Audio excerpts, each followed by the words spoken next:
จะมาบรรยายเรื่องการแปลการ์ตูนออนไลน์นะครับก่อนอื่นมีใครอยากแนะนำตัวให้เพื่อนรู้จักไหมครับไอครับด้านหลังครับครับมากันครับ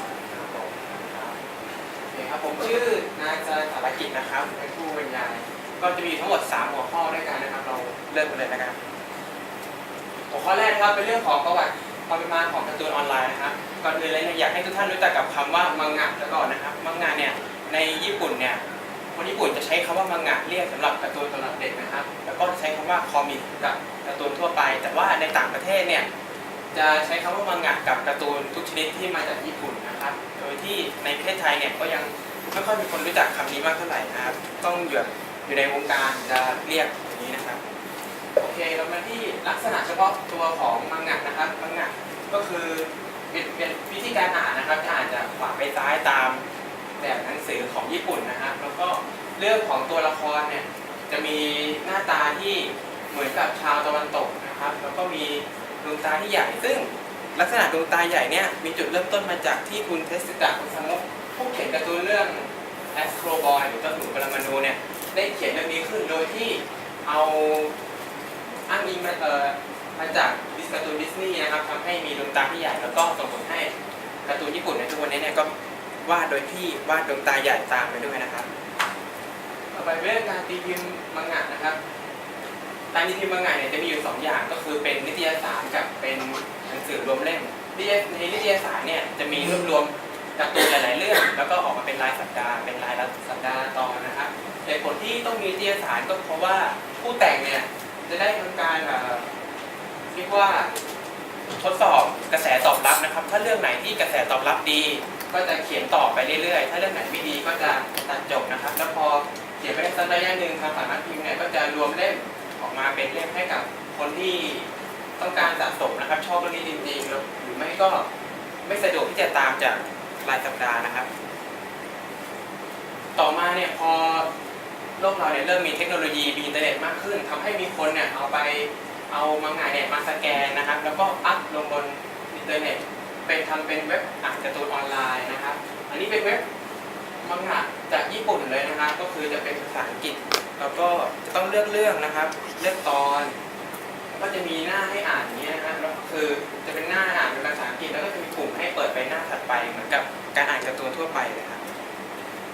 หลังจากที่มีเว็บที่เป็นภาษาญี่ปุ่นแล้วเนี่ยก็มีคนไปล็อกภาพมานะครับแล้วก็มาแปลให้เป็นภาษาต่างๆภาษาหลักเลยก็คือภาษาอังกฤษนั่นเองก็อันนี้ก็เป็นตัวอย่างเว็บอ่านการ์ตูนเป็นภาษาอังกฤษนะครับซึ่งนักแปลออนไลน์ในไทยส่วนใหญ่เนี่ยบางคนที่มีความรู้ด้านภาษาญี่ปุ่นก็จะแปลจากญี่ปุ่นแต่ส่วนใหญ่จริงๆเนี่ยจะแปลจากภาษาอังกฤษนะครับก็จบแล้วหัวข้อแรกแล้วนะครับใครมีคำถามอะไรไหมครับเชิญครับครับผมการที่เอาการ์ตูนของผู้แต่งท่านอื่นมาแปลเป็นภาษาในบ้านเราเองถือว่าถูกกฎหมายนะครับถูกกฎหมายไหมคำถามนี้อยู่ในต้องเหนือการบรรยายนะยังไงขอมาร์คไว้เดี๋ยวจะมาตอบช่วงหลังประเด็น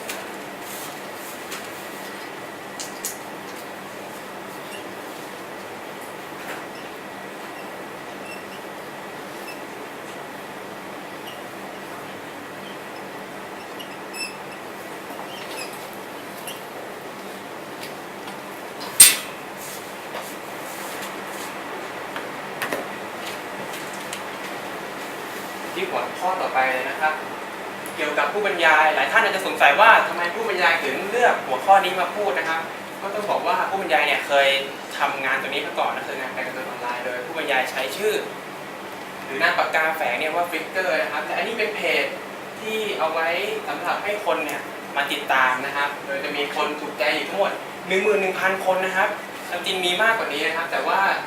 แคปไม่ทันนะครับแล้วก็เพจก็โดนแฮ็กซะก่อนเสียดายครับอันนี้เป็นเว็บสำหรับลงผลงานนะครับก็จะมีการ์ตูนหลายๆเรื่องที่ผมแปลนะครับก็ให้คนได้มาอ่านตรงนี้นะครับต่อไปผู้บรรยายจะยกตัวอย่างมังงะที่ได้แปลนะครับโดยจะเลือก3เรื่องที่ดังๆนะครับก็จะมีเรื่องแรกนะครับเรื่อง The Breaker เรื่องนี้เป็นการ์ตูนแนวต่อสู้กำลังภายในนะครับโดยเป็นการ์ตูนของเกาหลีคือเรื่องมีอยู่2ภาคนะครับผู้บรรยายก็ได้แปลภาคที่2จบไปแล้วเราก็รอภาคที่3อยู่เนื้อเรื่องของเรื่องนี้เนี่ย จะเป็นเรื่องเกี่ยวกับสังคมในเกาหลีนะครับ ที่จะแบ่งระหว่างสังคมคนธรรมดากับสังคมของผู้ที่มีกำลังภายในนะครับ แล้วก็สังคมเนี่ยจะถูกมองว่าเป็นสังคมมาเฟียนะครับคือสังคมเนี่ยจะแตกต่างกันก็คือคนธรรมดาเนี่ยจะไม่รู้เรื่องของโลกมาเฟียอะไรอย่างเงี้ยครับเรื่องจะเริ่มจากพระเอกของเรานะครับที่มีชื่อว่าลีชีอุนเนี่ยเป็นเด็กมัธยมธรรมดานะครับที่มีร่างกายอ่อนแอทำให้ถูกรังแกอยู่บ่อยๆจนกระทั่งลีชีอุนเนี่ยได้มาพบกับฮานซังวูนะครับหรือมีฉายาในโลกมาเฟียเนี่ยว่าก้าวธรณีนะครับฮานซังวูเนี่ยมาเป็นอาจารย์ที่โรงเรียนของลีชีอุนและลีชีอุนเนี่ยได้ไปเห็นก้าวธรณีเนี่ยต่อสู้นะครับกับกลุ่มนักเลงก็เลยขอร้องให้ฮานซังวูเนี่ยช่วยสอนศิลปะการต่อสู้ให้เขาก็จนพอลีชิวเนี่ยได้เรียนศิลปะการต่อสู้จากก้าวธรณีไปมากๆเนี่ยทำให้ลีชิวเนี่ยได้เข้าไปพัวพันกับโลกมาเฟียมากขึ้นครับแต่ว่าก้าวธรณีเนี่ยไม่อยากให้ลีชิวเนี่ยมายุ่งนะครับเพราะว่าก้าวธรณีเนี่ยเคยทำสิ่งไม่ดีเอาไว้ในนั้นนะครับทำให้อาจจะเป็นอันตรายต่อลูกศิษย์ของเขาสุดท้ายเนี่ยก้าวธรณีก็เลยหายตัวไปจากลีชิวนะครับลีชิวก็เลยคิดว่าอาจารย์เนี่ยเชื่อมั่นในตัวอาจารย์ว่าอาจารย์เนี่ยเป็นคนดีก็เลยจะตามหาอาจารย์ครับทำให้ต้องเจอกับศัตรูเก่าของอาจารย์แล้วต่อสู้กันนะครับส่วนอีกตัวละครหนึ่งชื่อโซซอนนะครับเป็นคุณหนูจากแก๊งหนึ่งในโลกมาเฟียนะครับแล้วก็เป็นแก๊งที่ใหญ่มากๆลีชิอุเนี่ยได้เคยช่วยโซซอนเอาไว้ทำให้โซซอนเนี่ยได้มอบตราสัญลักษณ์ของแก๊งนะครับให้กับลีชิอุนทำให้ลีชิอุนเนี่ยได้เป็นหัวหน้าแก๊งคนต่อไปครับเรื่องต่อไปนะครับเรื่อง Will of the Wild นะครับเรื่องนี้ก็เป็นการ์ตูนเกาหลีเหมือนกันนะครับเป็นแนวต่อสู้แล้วก็ดราม่านะครับจะมีตัวเนื้อเรื่องเนี่ยจะเริ่มจากซงแจกูนะครับซงแจกูเนี่ยเป็นพระเอกนะครับโดยที่ซงแจกูเนี่ยมีชีวิตที่น่าสงสารมากๆครับก็คือเขาเนี่ยต้องสูญเสียพ่อนะครับแล้วก็ต้องอยู่กับแม่แล้วก็น้องสองคนต่อมาเนี่ยแม่เขาก็ได้ทิ้งเขาไปอีกทำให้เขาเนี่ยต้องใช้ชีวิตอยู่กับน้องสองคนแล้วก็เขาเนี่ยต้องทำงานแล้วก็เรียนไปด้วยและอีกอย่างเนี่ยเขายังมีร่างกายที่อ่อนแอนะครับทำให้ถูกรังแกอยู่บ่อยๆต่อมาเนี่ยพอเขาขึ้นมัธยมปลายเนี่ยเขาก็ได้ไปย้ายไปโรงเรียนหนึ่งนะครับซึ่งเป็นโรงเรียนที่อยู่ใกล้บ้านใกล้ที่ทำงานของเขาโดยที่โรงเรียนเนี้ยแตกต่างจากโรงเรียนอื่นก็คือเป็นโรงเรียนหญิงล้วนนะครับแล้วก็เพิ่งเปิดเป็นสหคือรับนักเรียนชายเข้าไปซึ่งซงแจกูเนี่ยก็เป็นคนแรกแล้วก็เป็นคนเดียวที่เข้าไปเรียนในโรงเรียนนะครับแล้วก็อีกอย่างหนึ่งที่แตกต่างก็คือโรงเรียนนี้เนี่ยจะเน้นเรื่องของศิลปะการต่อสู้นะครับจะมีชมรมการต่อสู้มากมายนะครับให้ผู้หญิงในโรงเรียนนี้เนี่ยจะเก่งกันทุกคนตัวละครก็จะมีเชยดันนะครับคนนี้เนี่ยเป็นคนแรกเลยนะครับที่ชอบซงแจกูตั้งแต่แรกเห็นเลยเพราะว่าซงแจกูเนี่ยมีความอ่อนน้อมนะครับแล้วก็นิสัยดีนะครับคนต่อไปคุยครับคุยเนี่ยเป็นคนที่เก่งการต่อสู้มากๆครับเป็นคนที่เก่งการต่อสู้มากๆก็คือเป็นลูกทำให้เนี่ยได้รับฉายาว่าคุยนะครับทุกคนจึงเรียกเขาว่าคุยแล้วก็เป็นลูกของบริษัทนะครับที่ดังมากๆรวยมากๆเลยนะครับแล้วก็ได้ช่วงแรกเนี่ยได้มีการดูถูกซงแจกูเอาไว้ทำให้แต่ซงแจกูเนี่ยไม่ได้สนใจนะครับทำให้คุยเนี่ยกลับไปฝ่ายสนใจซงแจกูซะเองแล้วก็สุดท้ายครับลีมุนยองเป็นเพื่อนของคุยนะครับซึ่งถือว่าเป็นคนที่เข้าหาซงแจกูได้ง่ายนะครับก็เลยช่วยให้คุยเนี่ยสามารถรู้จักกับซงแจกูได้ครับเรื่องสุดท้ายครับเรื่องคิมิโนะไอรุมาชิเรื่องนี้เป็นการ์ตูนแนวดราม่ารักโรแมนติกนะครับจากญี่ปุ่นซึ่งผมก็ได้แปลจบไปแล้วเรื่องนี้จะเป็นเรื่องเกี่ยวกับฮิชิมะฮารุโตะนะครับพระเอกของเราที่เป็นเด็กตื่นต่างจังหวัดแล้วก็มีความสามารถพิเศษของเขาคือเขาทำอาหารเก่งนะครับจนกระทั่งวันนึงเนี่ยได้มีลูกของเพื่อนพ่อนะครับที่มีชื่อว่าเอบะยูสึกินะครับย้ายมาอยู่ที่บ้านของเขาทำให้เขาเนี่ยก็คอยดูแลยูสึกินะครับเรียนที่เดียวกันแล้วคอยดูแลช่วงแรกๆเนี่ยเขาก็จะรู้สึกรำคาญยูสึกิอยู่เหมือนกันแต่พออยู่ไปอยู่มาเนี่ยก็เริ่มชอบขึ้นมานะครับจนกระทั่งจบไปปีหนึ่งนะครับยูสึกิเนี่ยก็ได้ย้ายกลับไปเรียนที่โตเกียวนะครับพอยูสึกิย้ายไปปุ๊บฮารุโตะก็รู้สึกเหมือนว่าชีวิตขาดหายอะไรไปบางอย่างนะครับทนไม่ไหวครับก็เลยย้ายตามไปหายูสึกิไปเรียนในโตเกียวนะครับ การที่ย้ายไปเรียนในโตเกียวเนี่ยทำให้เขาได้เจอกับนิชิมะฮาสึกะนะครับแล้วก็เพื่อนอีกคนหนึ่งชื่อว่าคาซึมะโดยที่เขามาทราบตอนหลังว่าคาซึมะกับยูซึกิเนี่ยกำลังคบกันนะครับโดยที่เหตุผลที่คบกันก็คือคาซึมะเนี่ยป่วยนะครับแล้วก็กำลังจะตายในอีกไม่นานทำให้ยูซึกิเนี่ยยอมคบกับคาซึมะนะครับแต่ฮารุโตะเนี่ยก็ไม่ได้รู้เรื่องอะไรเลยนะครับก็คือพยายามจะแย่งยูซึกิกลับมาแต่ระหว่างที่แย่งเนี่ยก็แย่งไม่สำเร็จครับทำให้ต้องไปคบกับแล้วก็สนิทกับฮาสึกะมากเรื่อยๆก็เลยคบกับฮาสึกะนะครับแต่ต่อมาเนี่ยคาซึมะคนนี้เนี่ยก็ได้เสียชีวิตลงครับเพราะว่าเขาป่วยทำให้ยูซึกิเนี่ยก็โสดฮารุโตะเนี่ยก็เลยเริ่มหวั่นไหวว่าตัวเองจริงๆเนี่ยชอบใครกันแน่สุดท้ายก็เลยกลับไปคบกับยูซึกิครับจบหัวข้อที่2นะครับใครมีคำถามอะไรไหมครับเชิญครับ ผู้บรรยายที่เคยแปลการ์ตูนใช่ไหมครับ ใช่ครับ คือแปลจากภาษาญี่ปุ่นเป็นภาษาไทยเลยนะครับแปลจากญี่ปุ่นเป็นไทย อ๋อแปลจากภาษาอังกฤษเป็นไทยครับเชิญครับ ครับผมครับตัวผู้บรรยายเนี่ยทำแปลการ์ตูนเนี่ยมีรายได้เข้ามาบ้างไหมครับ อ๋อไม่มีเลยครับสิ่งที่ได้เนี่ยจะเป็นความสุขในการแปลแล้วก็ความสุขจากคนอ่านที่มาขอบคุณเรามากกว่าครับดังนั้นผมขอจบข้อที่2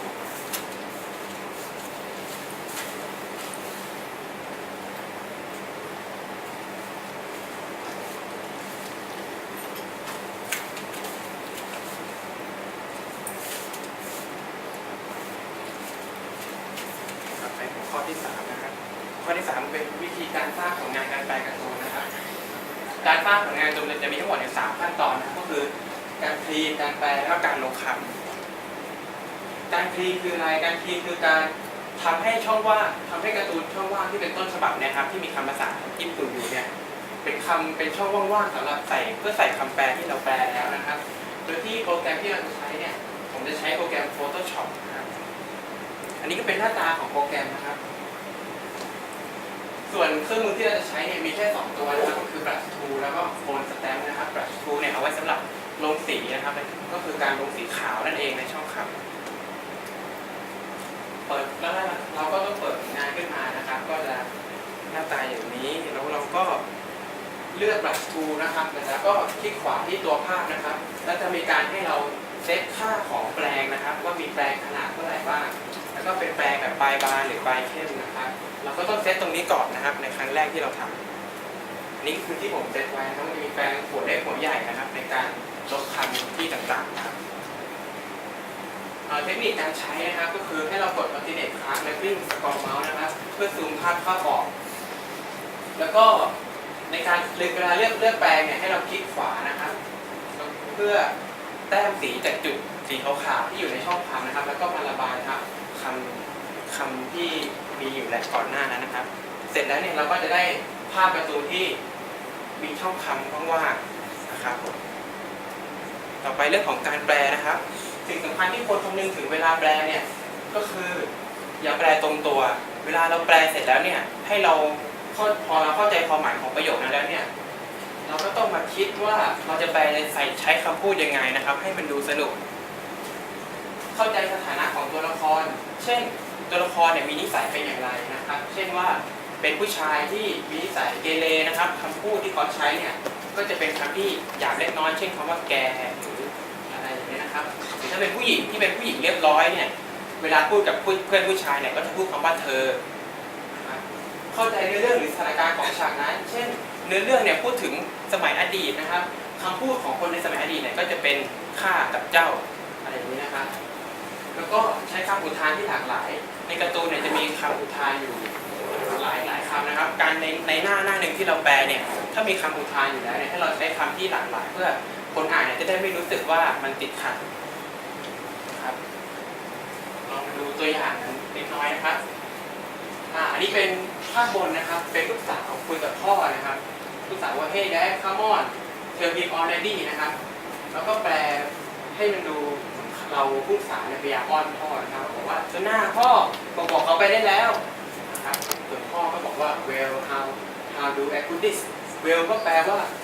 อะไรอย่างนี้นะครับแล้วก็ how to put this ก็คือจะพูดยังไงจะว่ายังไงดีล่ะประโยคต่อมา I suppose I'm grateful ก็คือดีใจ จะบอกดีใจด้วยยังไงดีก็คือพ่อเนี่ยกำลังอ้ำอึ้งอยู่นะครับผมก็เลยแปลว่าก็คือดีใจนะครับที่เรื่องทั้งหมดจบลงด้วยดีนะครับต่อมาบอกว่า my family has caused you no end of trouble ก็คือ no end of trouble ก็คือปัญหาไม่มีสิ้นสุดบอกว่า you ก็คือหมายถึงตัวพระเอกเนี่ยเป็นสาเหตุ cause ให้มีปัญหาคือนายเนี่ยสร้างปัญหาให้กับครอบครัวฉันไว้มากนะครับต่อไปประโยคต่อไปที่อยากให้ดูก็คือ oh my god what is that face ถ้าแปลตรงตัวเนี่ยก็คือพระเจ้าหน้าอย่างนั้นมันอะไรนะครับแต่ว่าถ้าแปลอย่างเนี้ยมันจะดูไม่ค่อยมีสีสันเท่าไหร่นะครับผมก็เลยแปลว่าโธ่พ่อทำหน้ายิ้มแย้มหน่อยไม่ได้หรือไงอะไรอย่างนี้นะครับแล้วพระเอกก็บอกว่าไรที่แปลตรงตัวก็คือถูกนะครับถูกต้องแต่ว่าพระเอกเนี่ยพูดกับพ่อตานะครับก็เลยต้องสุภาพนิดนึงก็บอกว่าครับอะไรอย่างนี้อันนี้เป็น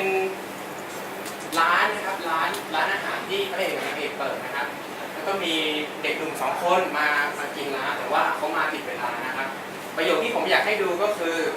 ประโยคนี้ครับคือจะเห็นว่าตัวละครเนี่ยแก่กว่าเด็ก2 คนนี้ทำให้คำพูดเนี่ยต้องพูดจาให้มันมีความเอ็นดูเด็กนะครับก็เลยพูดว่าเด็กเนี่ยพอรู้ตัวว่าเข้าผิดเวลาเนี่ยก็กำลังจะกลับแต่ว่าเอกก็บอกว่าHere take a seat ฮารุโตะ Kung food is really good you know ก็คือบอกว่าให้นั่งก่อนนะครับรู้ไหมว่าแล้วก็อาหารของฮารุโตะเนี่ย really good ก็เลยแปลว่าอาหารฝีมือฮารุโตะเนี่ยอร่อยอย่าบอกใครเลยเชียวล่ะนะครับให้มันมีสีสันมากขึ้นแล้วก็ it's fine don't be reserved ก็คือเด็กคนนี้บอกว่าจะมาเวลาใหม่แล้วก็นางเอกก็บอกว่า it's fine ก็เลยไม่เป็นไรจ้ามีคำว่าจ้าเข้ามาเพื่อให้ดูเอ็นดูกับเด็กมากขึ้น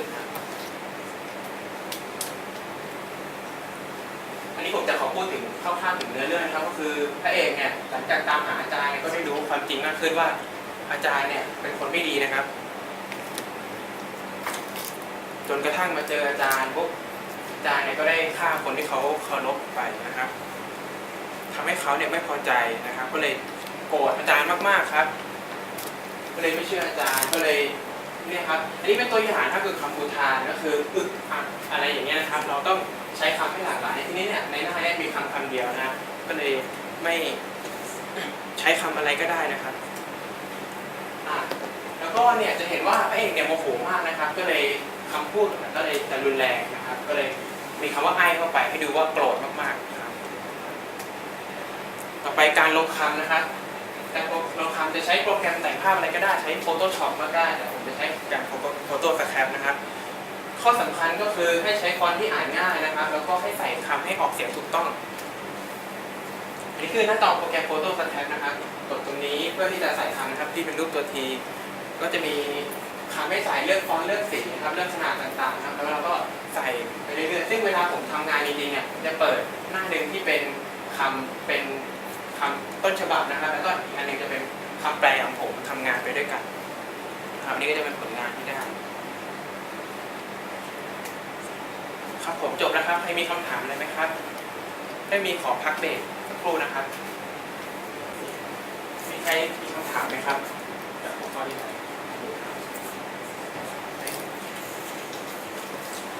ก็คำถามนี้นะครับที่ได้ถามไว้ผู้บรรยายก็ขอตอบคำถามนะครับก็คือหลังจากที่ได้คุยกับคนที่ทำงานแปลการ์ตูนด้วยกันนะครับว่ามันถูกกฎหมายไหมเขาก็บอกว่ามันเป็นสิ่งที่ผิดนะครับแต่ว่ายังไม่ผิดกฎหมายสักทีเดียวเพราะว่าตัวกฎหมายเนี่ยยังไม่มีการอัปเดตนะครับให้พูดถึงเรื่องของอะไรที่มันอยู่บนอินเทอร์เน็ตนะครับคือตัวกฎหมายพูดแค่ว่ามันห้ามจำหน่ายนะครับห้ามพิมพ์และห้ามจำหน่ายจะมากกว่าแต่พูดถึงก็คือมันก็ผิดกฎหมายได้ครับ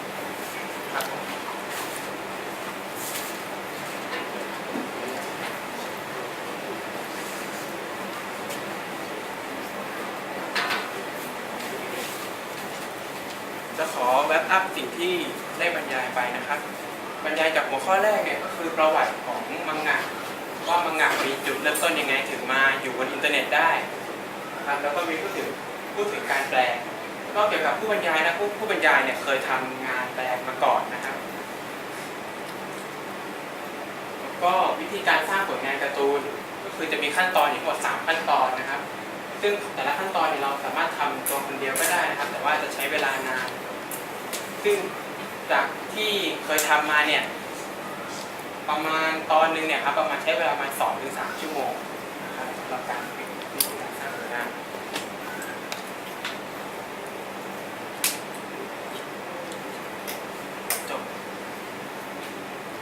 จบการบรรยายเพียงเท่านี้ครับ